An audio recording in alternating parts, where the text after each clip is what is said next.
Başlayaq birinci sualımız üçbucaq bərabərsizliyinə aiddir. Birinci sualda deyir ki, üçbucağın bir tərəfi 12 sm, digər tərəfi 9 sm olarsa, perimetri ən çoxu neçə santimetr olar?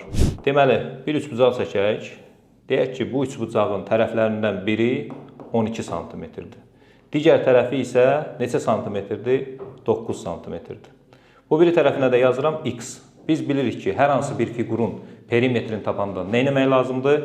Onun tərəflərinin uzunluqları cəmini tapmaq lazımdır. Yəni, x üstə gəlinsin, 9 üstə gəlinsin, 12. Bu da nə eləyir? X üstə gəlinsin, 21. İndi mən x-i neçə santimetr götürməliyəm? Məndən perimetrin ən böyük qiymətini istədiyinə görə x-i mümkün qədər böyük götürməliyəm.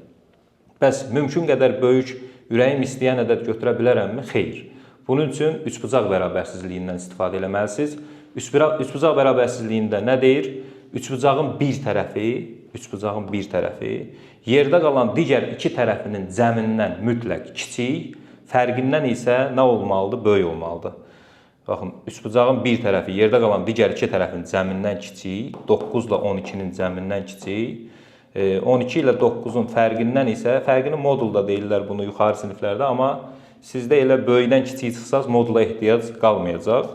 X böyükdür neçədən? 3-dən, kiçikdir 21 olmalıdır. Bu aradan da x-i mən nə götürə bilərəm ən böyük? Təbii ki, x-i ən böyük götürə bilərəm 20.